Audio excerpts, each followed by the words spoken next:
Bring her to my room, the Alpha King ordered when he saw the rejected Omega alone in the hall. The wind outside howled through the high towers, carrying whispers from long-forgotten halls. In the corridors, footsteps echoed softly, hesitant, cautious, almost afraid. The Omega moved slowly, her small hands brushing the smooth stone walls as if they could give her comfort. She had been wandering alone for hours, avoiding the nobles' sneers, avoiding the stares of those who had already labeled her weak and insignificant. The great hall had been filled with laughter and music during the banquet, but she had slipped away, unnoticed, or perhaps deliberately ignored. The weight of rejection pressed against her chest. She had grown used to it. From his chamber above, the Alpha King watched her. His eyes, dark and penetrating, followed her like a hawk tracking prey. Yet it was not pity that filled him, nor mere curiosity. There was something else, a spark he had not seen in many years, something that seemed to challenge him, even from a distance. He leaned forward, his fingers resting on the carved edge of the balcony. "Bring her to my room," he commanded, his voice low, calm, and unyielding. The words carried a force that made the guards obey without hesitation. They found the Omega a few moments later, standing in the hallway, unaware of her fate. She looked up when they approached, eyes wide and uncertain. Fear and confusion swirled within her. "Your Majesty," she whispered, her voice trembling. She had never been summoned by the king before.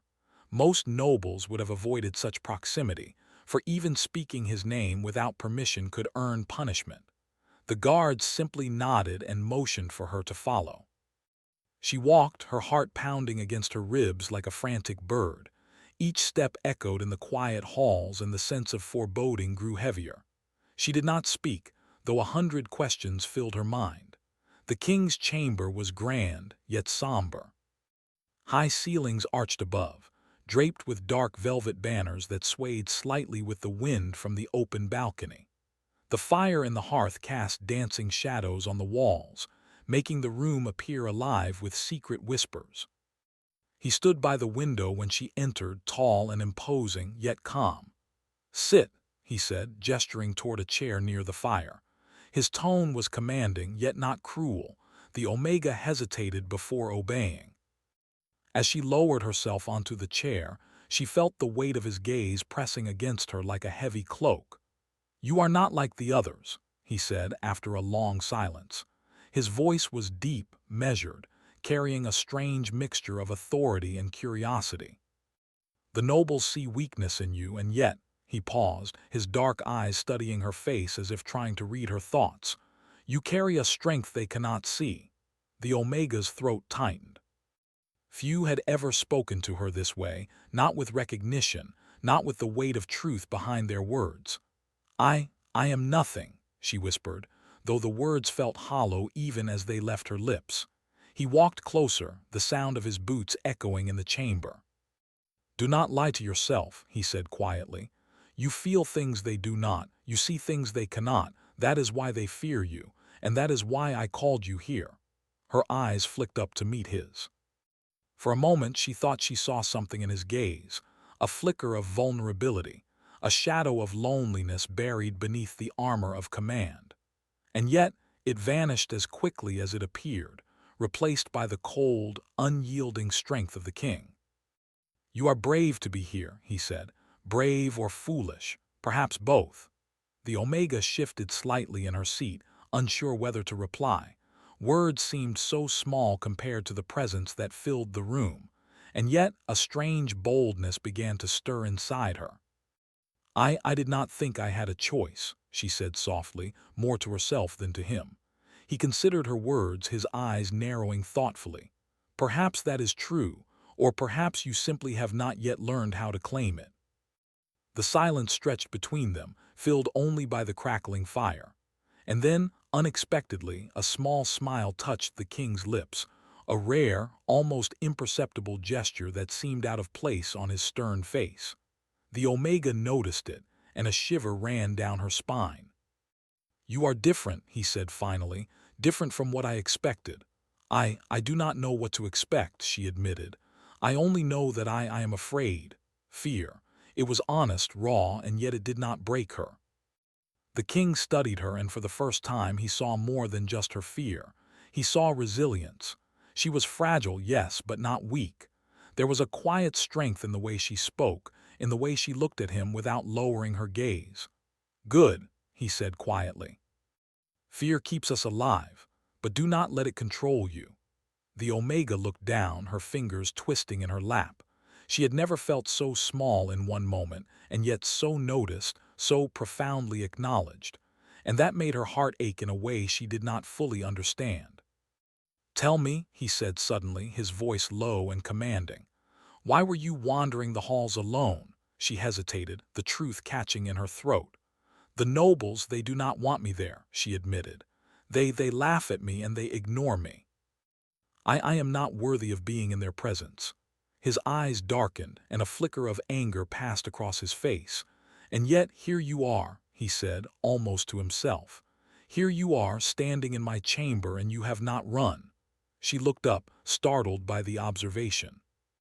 I suppose I did not have anywhere else to go," she whispered.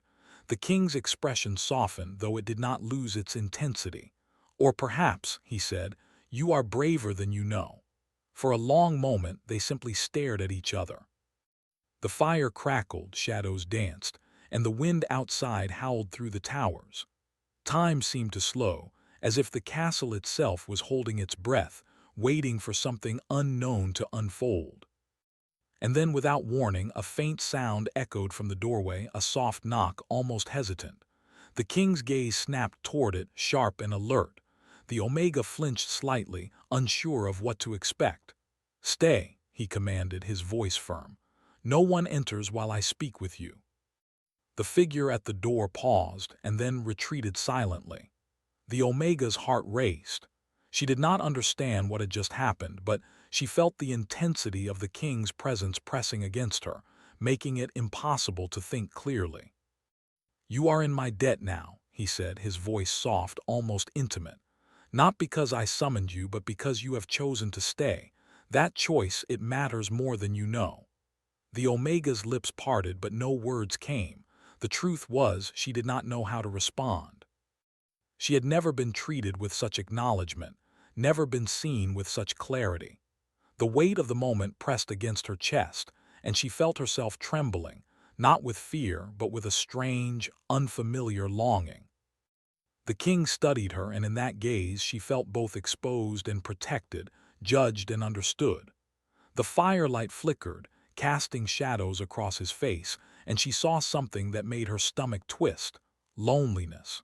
A profound, aching loneliness that mirrored her own. "I will not lie to you," he said finally. "The path ahead is not easy. You will face trials, dangers you cannot yet imagine, and he paused, the words heavy in the air. "I cannot promise that I will always protect you, but I can promise this: I see you. And that may be the only truth that matters in this castle of lies." Her breath caught in her throat. She had never heard such words before. To be seen, truly seen, was both terrifying and exhilarating. Outside, the wind howled, carrying whispers through the halls. Somewhere in the castle, a door creaked open and shadows moved like dark water. The king's eyes flicked toward the noise, sharp and alert. "Stay close," he commanded. "The castle does not like the unprepared, and you are unprepared." The Omega nodded, though her mind was swirling with 1,000 thoughts. She was frightened, yes, but also drawn.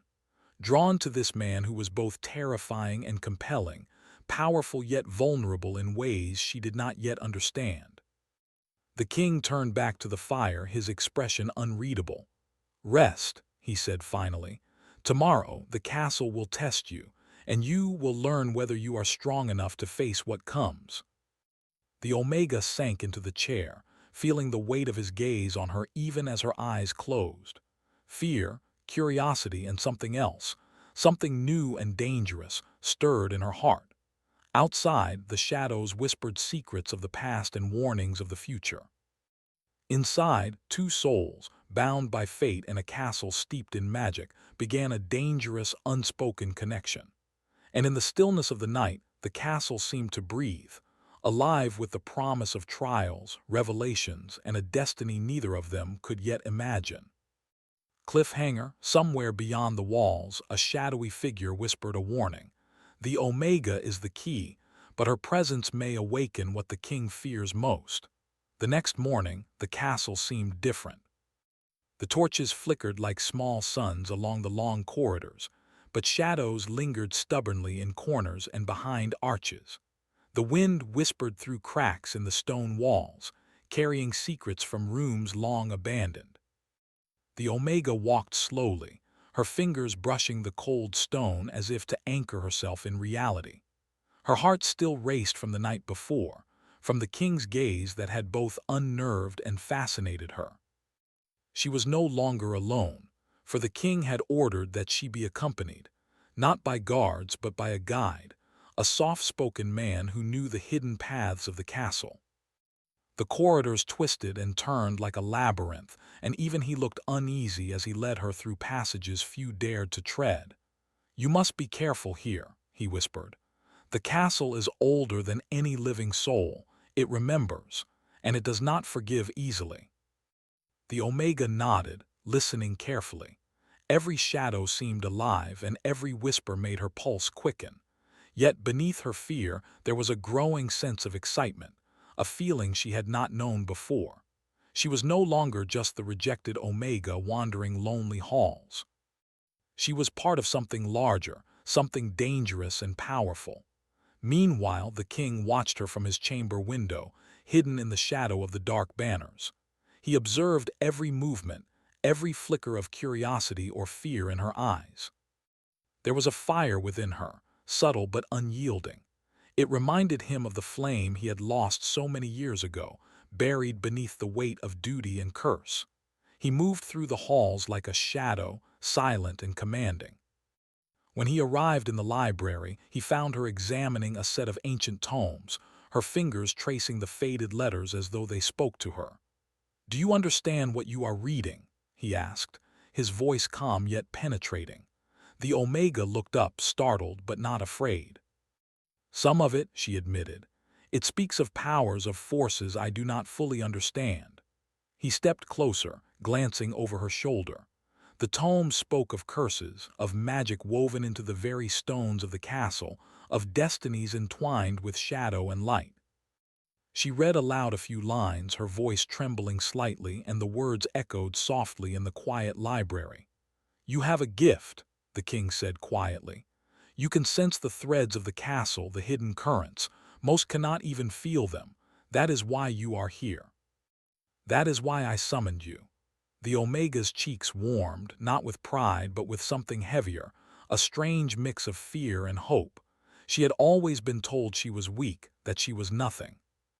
Yet here was the king, the Alpha, the ruler of all, acknowledging something inside her that she had never known.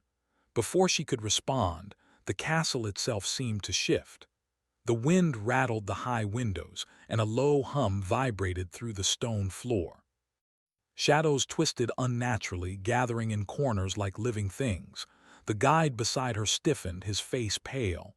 "Something is coming," he whispered, his voice barely audible. "Something old, something dangerous." The king's eyes darkened. He had felt it too. The castle, for all its grandeur, was alive with forces that had long been forgotten by mortals. And now those forces stirred because of her presence. The Omega took a step back, her heart pounding. What is it?" she asked, fear and curiosity mingling in her voice. "A test," the king said. "A shadow that watches, that waits for the unprepared. You will face it soon, whether you are ready or not. That is why you must learn to trust yourself and to trust me." She swallowed hard. Trust. It was a strange word for her. She had known betrayal, rejection, and isolation.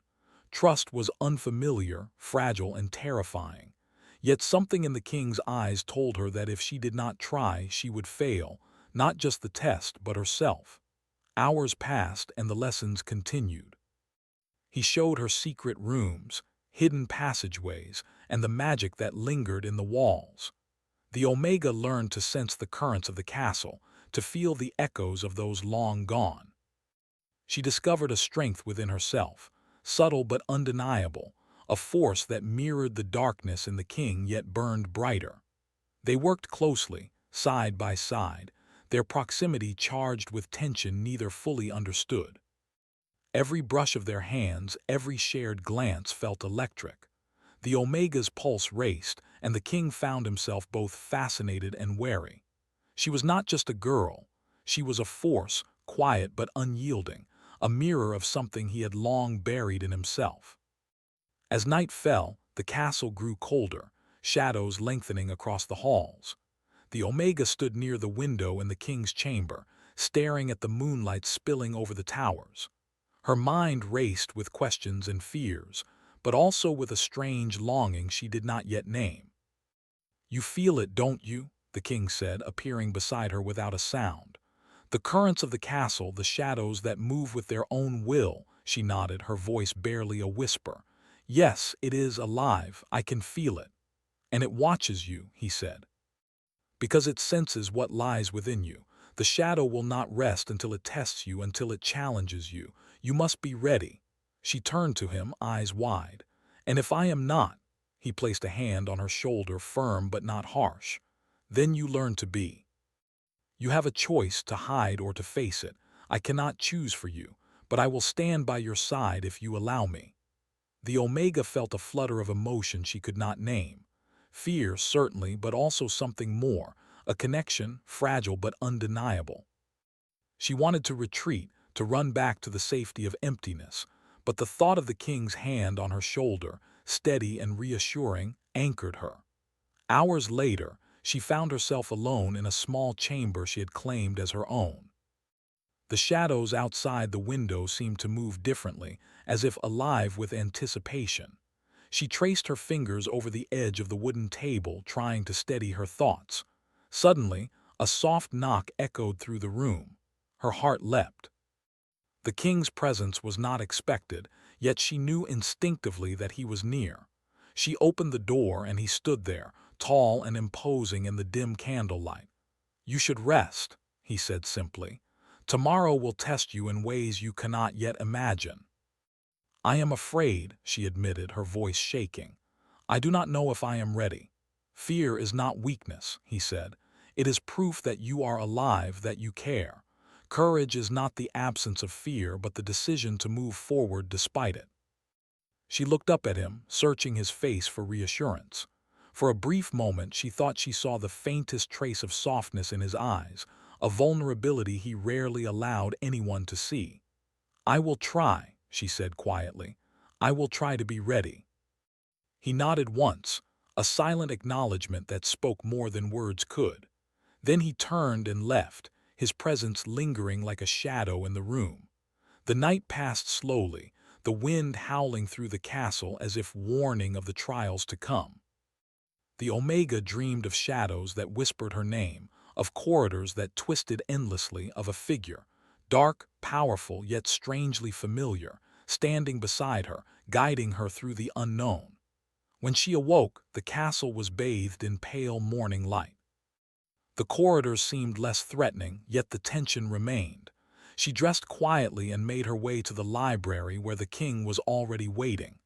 "You are early," he remarked, noting her presence with a sharp gaze. "I could not sleep," she admitted. I think about what you said about fear and courage." He nodded, his expression unreadable. "Good.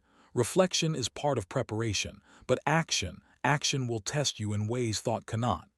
The day passed with lessons, practice, and careful observation. She learned to sense the currents of magic in the castle, to detect when shadows moved with intent, to feel the presence of things unseen. And all the while, the king watched her, guiding her, challenging her, drawing her out of herself in ways she had never imagined. By evening, exhaustion weighed on her, but so did a strange exhilaration. She had faced fears she did not know existed, had glimpsed a strength within herself that both frightened and thrilled her. "Tomorrow you will face the shadow," the king said quietly as they stood in the tower balcony, the moonlight casting silver over their faces. "And you will see whether you are truly ready to claim your place in this castle and in this world." The Omega looked at him, fear, and excitement mingling in her heart. She wanted to retreat, to hide in the safety of solitude, but something in the king's gaze rooted her in place. Something in his presence told her that she could not run, not now, not ever. As they stood together, the wind whispered through the towers, carrying voices from the past and warnings of the future. And somewhere deep within the castle, a shadow stirred, watching, waiting for the moment to strike. Cliffhanger, a distant, chilling voice echoed in the corridors. The Omega walks the path of power, but the shadow hungers for her fear, and the king's fate will be bound to hers. The night was colder than usual, and the castle seemed to hold its breath. Shadows stretched long across the corridors, and the wind whispered secrets from high towers to hidden dungeons. The Omega moved carefully, guided by instinct and the king's lessons. Every step felt weighted with purpose, yet fear lingered like a shadow at the edge of her mind. The previous day had left her exhausted but stronger. She could feel the currents of the castle now, the hidden threads of magic that pulsed beneath the stone floors. Every whisper of the wind, every flicker of shadow, spoke to her in a language she was only beginning to understand. And yet, the warning of the shadows still haunted her thoughts. It was not merely a test. It was a force that sought to exploit her fear, to claim her strength for itself. The king appeared silently beside her, as he often did, his presence steady and commanding. He did not speak at first, only watched the castle through the tall, arched windows. The moonlight highlighted the sharp lines of his face, and for a moment the Omega thought she saw the faintest trace of vulnerability there, hidden beneath centuries of authority and curse. "It waits for you," he said quietly, his voice low but firm. "The shadow will come. It will test you in ways that make even the strongest tremble, but you have grown, you are ready." The Omega swallowed hard. "And if I fail, then you rise again," he said simply. That is what courage is, not perfection, not invulnerability. It is the choice to face what terrifies you again and again. She nodded, feeling the weight of his words settle inside her. She could sense the shadow now, a dark presence winding through the corridors, searching for her, probing for weakness. Her heartbeat quickened, but she did not retreat. She remembered his lessons, the strength within her, the fire that had begun to awaken in her soul. Together they moved through the castle, the king leading, the Omega following, feeling the currents of magic guiding her steps. They entered the great hall, now empty and silent. Shadows twisted unnaturally along the walls, and the temperature seemed to drop with each heartbeat. "Here," he said, "this is where it will test you." The Omega took a deep breath. She could feel the shadow, more tangible now, moving like smoke through the room. Her fear surged, but she did not let it control her. She closed her eyes, remembering his words, and focused on the energy that flowed through her. The currents of the castle answered her call, wrapping around her like a protective cloak. The shadow emerged, taking shape from the darkness. It was a swirling, shifting form, impossible to define, yet terrifying in its presence. It moved toward her with intent, feeding on hesitation, seeking to overwhelm her. The Omega stood her ground, feet planted firmly on the cold stone floor. She felt her own power, quiet but strong, rising within her. She reached out, not with hands but with will, with intent, with the courage she had cultivated over days of training and trust. The shadow recoiled, as if surprised by her strength. She felt the currents of the castle supporting her, the energy of centuries of magic bending to her will. Her fear remained, but it no longer controlled her. It was a tool, a spark that lit the fire of her determination. The king stepped forward, placing a hand near hers, though not touching. His presence alone bolstered her, a steady anchor in the swirling darkness. "Do not fight it alone," he said. "You are not alone." With that, she reached deeper into herself, drawing on the strength he had helped her discover. She focused on the shadow, not with anger or hatred, but with clarity and understanding. She acknowledged it, named it, and claimed her power over it. The shadow faltered, then shrank, curling in on itself. It hissed, a sound that echoed through the hall like wind through dead trees. And then slowly it dissipated, melting back into the corners of the room, leaving only faint wisps of darkness behind. The Omega sank to her knees, breathing heavily but triumphant.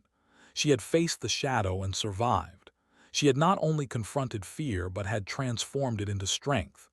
The king approached, his expression unreadable but softer than she had ever seen. He extended a hand and she took it without hesitation. The connection between them was electric, yet gentle, filled with understanding and unspoken respect. "You have done well," he said, his voice low, carrying both pride and relief. "You faced what I feared, what the castle feared, and you prevailed." Tears welled in the Omega's eyes, not from fear now, but from the overwhelming weight of relief, pride, and something deeper, something like belonging. She had been rejected by nobles, overlooked by the world, yet here she stood, seen, respected, and powerful in a way she had never imagined. The king studied her, and for a long moment neither spoke. The shadows seemed to retreat from the room, replaced by the soft glow of the fire and moonlight. There was a sense of peace, fragile but real, settling over the hall. "You have changed," he said finally, "not just in strength but in spirit. The castle will no longer see you as weak, and I will not see you as just an Omega." Her breath caught. What do you mean?" He stepped closer, the firelight dancing across his face.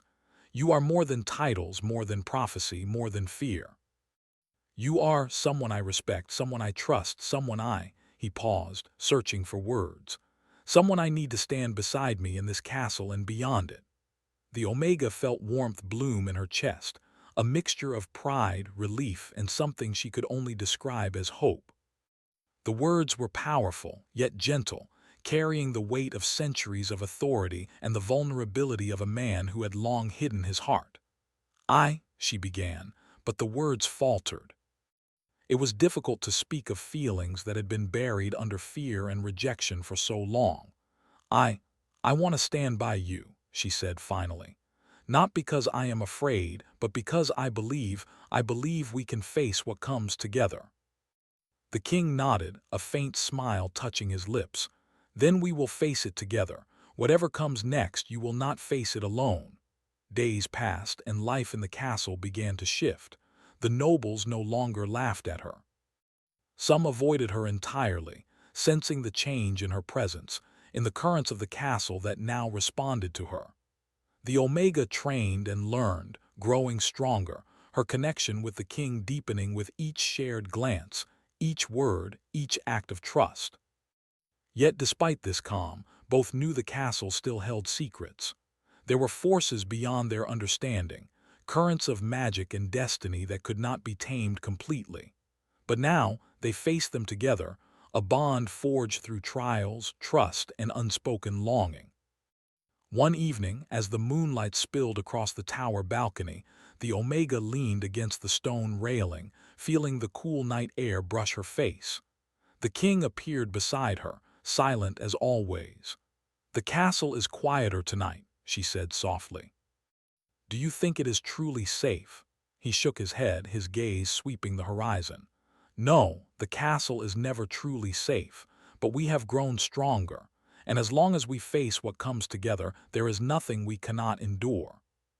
She turned to him, meeting his dark, commanding eyes. "Together," she repeated, the word a promise and a question. He nodded once firmly, his hand brushing against hers in a gesture that carried centuries of unspoken emotion. "Together," he echoed. And in that quiet moment, the shadows of the past seemed to retreat, replaced by a fragile but undeniable light. Two souls, once defined by fear and rejection, now stood united, not by titles or prophecy, but by choice, trust, and the courage to face darkness together. The castle, ancient and alive, seemed to sigh in approval. Somewhere deep within its walls, currents of magic shifted, responding to the bond that had formed. The shadow that had threatened the Omega was gone, but the memory of its test lingered, a reminder that power, courage, and connection were hard-won and precious. As they stood together, Watching the moon cast silver light over the towers, both knew their journey was not over. There would be new challenges, new shadows, and new trials. But for the first time, they faced the future not with fear, but with hope, trust, and the knowledge that together, they could withstand whatever the castle or the world threw at them. Final cliffhanger. From the farthest tower, an unseen presence watched, whispering in a voice only the wind carried. The Omega has awakened, but the world beyond the walls is waiting, and the true test has yet to come.